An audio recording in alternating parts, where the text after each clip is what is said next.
കടം കയറി ആത്മഹത്യയുടെ വക്കിലെത്തി നിൽക്കുന്ന ഒരു കുടുംബത്തിന്റെ സ്ഥിതിയാണ് സ്റ്റേറ്റിന്റെ സ്ഥിതി. 2 മാസത്തെ ഭരണത്തിനിടയിൽ വി.ഡി. സതീശൻ സർക്കാർ കടമെടുത്തത് 10,400 കോടി രൂപയാണ്. ഡിസംബർ വരെ അനുവദിച്ച കടമെടുപ്പ് പരിധിയുടെ പകുതിയോളം ഇതിനകം തന്നെ വായ്പ എടുത്തു കഴിഞ്ഞു. കാലത്തെ ചെലവിനായി 2,200 കോടി കടമെടുക്കാൻ സംസ്ഥാന സർക്കാർ. നികുതി പിരിവിൽ ദയനീയമായ പരാജയം. കടമെടുക്കാവുന്നതിന്റെ പകുതിയോളം തുക ആദ്യ 4 മാസത്തിലെടുത്തു.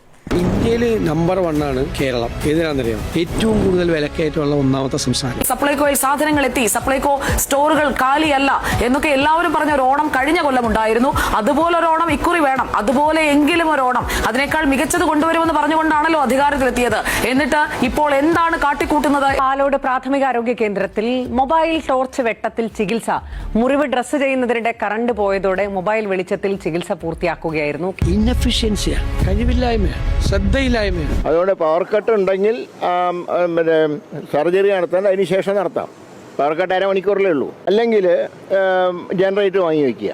1,800 കോടി രൂപയാണ് അന്ന് കടമെടുത്തത്. പിന്നീട് ജൂൺ 9 2,800 കോടിയും ജൂൺ 23 1,800 കോടിയും ജൂലൈ 7 1,800 കോടി രൂപ കൂടി വായ്പ എടുത്തു. ഏറ്റവും ഒടുവിൽ 2,200 കോടി രൂപ കൂടി ചേർന്നപ്പോഴാണ് ആകെ 10,400 കോടി രൂപ ഈ 2 മാസക്കാലം കൊണ്ട് പൊതുവിപണിയിൽ നിന്ന് കടമെടുത്തിരിക്കുന്നത്. താങ്കൾ ഇമോഷണൽ ആകുന്നത് എനിക്ക് കാണാൻ സാധിക്കുന്നുണ്ട്. അങ്ങനെയാണ്. ഉളുപ്പുണ്ടോ?